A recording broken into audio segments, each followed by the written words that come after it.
What's up guys, Bloodshed here. Today we're going to talk about the new Crusader Valor set that's going to be here in Diablo 3 patch 267, season 19. Now it's about day 2 on the PTR and we've been testing a lot of variations and I think I found one that I really enjoy. So we're going to do kind of a build here, but it is the PTR, so expect changes. Just check the description for the latest link to the build. If Diablo Fans doesn't have the new set, I'll just kind of manually type out the build so it's there for us to always reference to. And on my Patreon page, before the season goes live, I'll have builds for every class and I'll have everything squared away by then. But it's only day 2 of the PTR, but I've been having fun with this. I really like the aesthetic of the set. I like how it plays.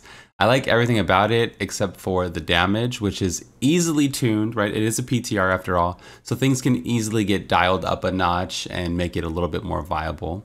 So what we're gonna do in the video is talk about the greater rifts, the T16s, and just give some feedback and just talk about everything about the set. Okay, let's actually start off in some greater rifts. I will kind of go through the build afterward. I just kind of want to show you guys some gameplay here. Let's jump into a 90.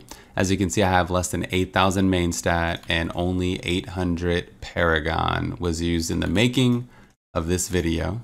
I'm gonna jump in, pop all my cooldowns, and start dropping these Holy Wraths, Fist of Heaven. Obviously, when I jump in Oculus rings, but you can see we already have the mobs to half health.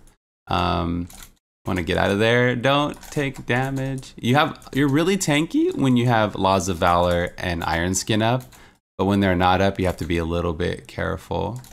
So you can see I went from basically immune. Oh, we have 2 elites, okay. I went from basically immune to damage to, you know, in the danger zone. So this build isn't just completely stand still and tank. You have to be a little bit mindful of your cooldowns and your positioning. It's kind of like how multi-shot is. You just shoot multi-shot, but you kind of have to position yourself to not get hit or not take too much damage. So a lot of people were saying the set is not even capable of T13 and all this stuff, but we found a nice combo here.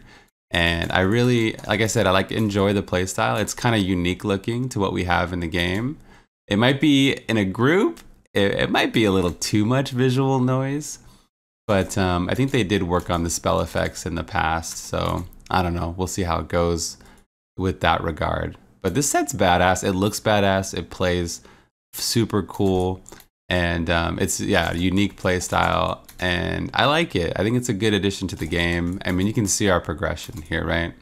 This build is by no means overpowered. It definitely needs a buff, but it's not a lost cause. And each of the set bonuses, which we'll go over after when I talk about the build, each of the set bonuses and everything kind of makes sense and it synergizes well together. Besides, it's like an Imperious themed set, so you gotta love the Imperious. Let's pop this, and I'll just do a little bit more here for the GR90. I would imagine this is like a 120 type of GR build, something like that. Maybe 125 with obscene amounts of Paragon. Maybe like 120 though. It's more realistic. And so hopefully Blizzard gives it a little bit more love, a little bit more kick. Come on, any minute now. Okay, here's one. What do we got? Reflect damage, Horde Jailer. Jump in our Oculus rings here. What do you guys think? Let me know in the comments below. I think it's pretty cool looking and unique. You can see how they persist, like these spell effects on the map, and our stacks are right here. Dang, I was trying to show you.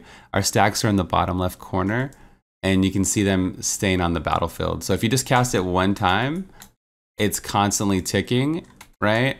Even if I'm not even doing anything. So it's really easy to maintain. You just cast it once, and the residual damage keeps up the damage bonus. For the speed build, we're using the same parameters, 800 Paragon, all that stuff.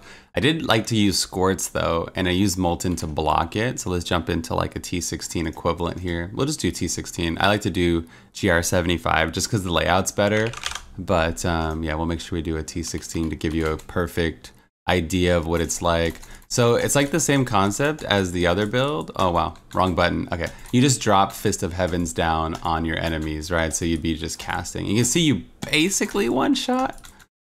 We're basically getting one shots out here. Really bad map to showcase the build, but I guess it's good on a bad map. You get to see what the worst case scenario is, right? Pop Acurats. Kill the elite. And again, with more Paragon and more, min-maxing, there's a lot of areas I could do better, like with the weapon or some of the pieces. Like I'm not even full ancient. I only have like 4 ancients. There's a lot of room to kind of min-max further. We did some actual number crunching. Like we timed our runs and we were getting like 2.5 minute clears with the build. And then with GRs, you can see the timer on screen. So you get a visual aid of how fast you're doing, how fast you're going and everything like that. You can see just pretty much ride around and you Thor Thunder God your enemies. It's glorious. Anyway, here's a T16 equivalent rift also, if you want to just see another example. Okay, this enemy's got a shield. We might be in trouble from the beginning. Oh, that's pretty good, pretty clean. Arcane beams, keep it moving.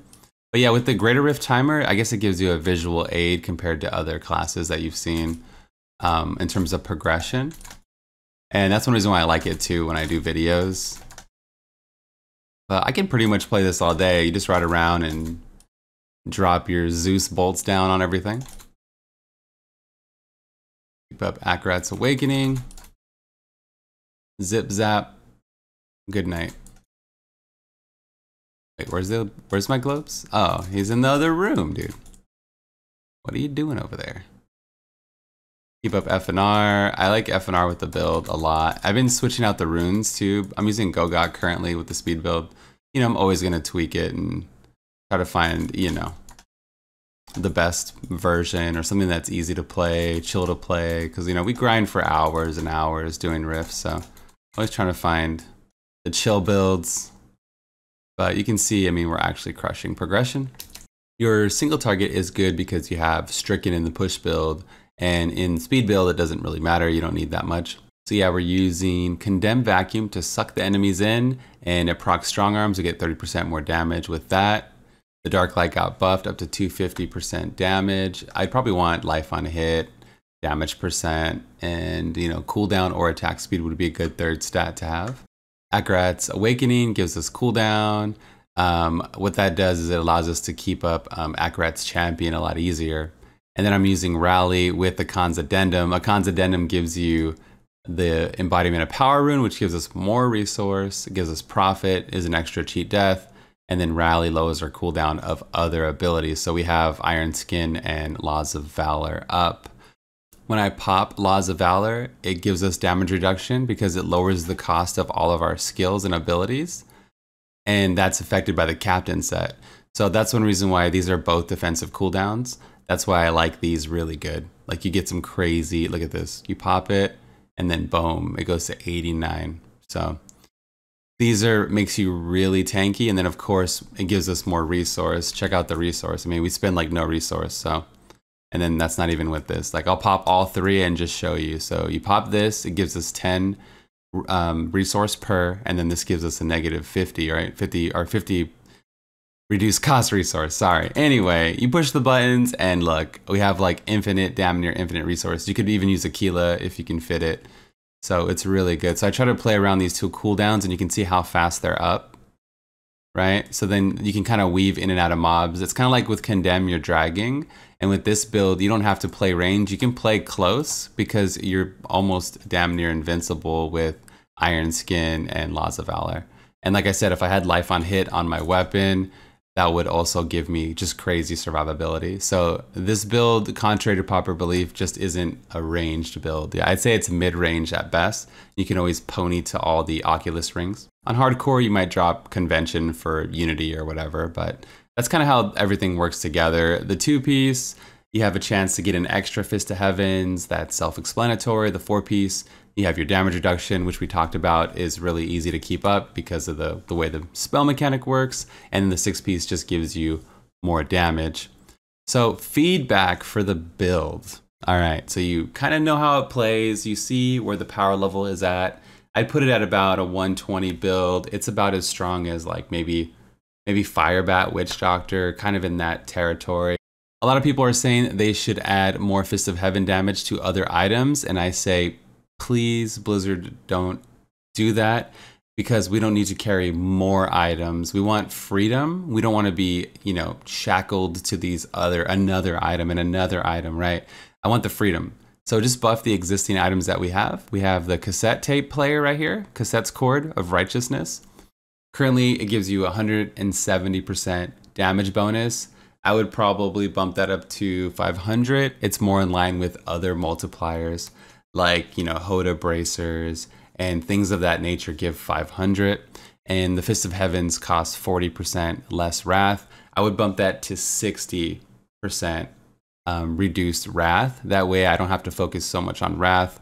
It'll maybe free up other stats that I can focus on, like I was saying, life per hit or cooldown or whatever we're into, maybe area damage or something. So I would do 60% wrath reduction and 500% damage on the cassette tape. The other multiplier we have is the Dark Light itself. Fist of Heavens now casts twice and it deals 250% damage.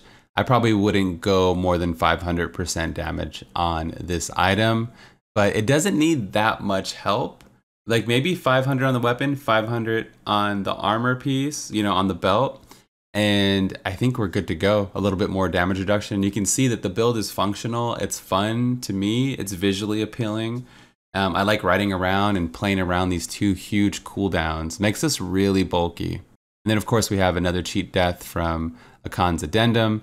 And we have our actual cheat death if we were to use it. So, right, this extends our laws. That's why I'm using it. The laws are really important, as we saw. Finery gives you more tankiness, more damage. Hold Your Ground gives you more block. It synergizes with the shield. If you don't like the shield, or if Blizzard wants to add another piece, adding a shield to the set might be really good. Just because there's really not that many different shields. We were looking at the Ivory Tower. We were looking at the Lidless Wall. You know, there's shields you can use.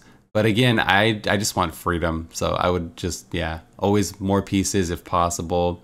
And just more ways to build, not having to use certain items, you know.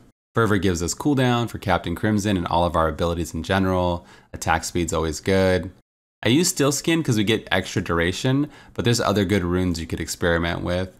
We need Vacuum for strong arms. Everything, yeah, it's pretty straightforward and self-explanatory. One of my favorite sets, actually. I had a lot of fun with it. Again, check the description if you're watching this during the season. I'm always going to keep my videos up to date forever, and I have a whole build page around it. So this is kind of like an early impressions, our early build that we put together, and I hope you guys like it. I hope you're going to play some Fist Satyr next season. And it is the PTR. I fully expect Blizzard to throw some buffs. If you want to see more gameplay from me, I have a second channel. I'll put it in the description down below. We're going to put all kinds of Let's Plays on there. I'll probably play through like Pokemon Sword and Shield and things like that. I also have a Diablo podcast you can find in the description. And I stream Diablo 6 days a week on Twitch. I know I'm talking fast. I feel crazy. But man, we've been racking our brain all day, man. Working through all the builds and trying to bring it to you guys. So hope you liked the video and all that stuff. I'll see you guys on stream tomorrow and expect a video pretty much every day the PTR is out if I can get by. Anyway, this is the Bloodshed and I'm out of here. Peace.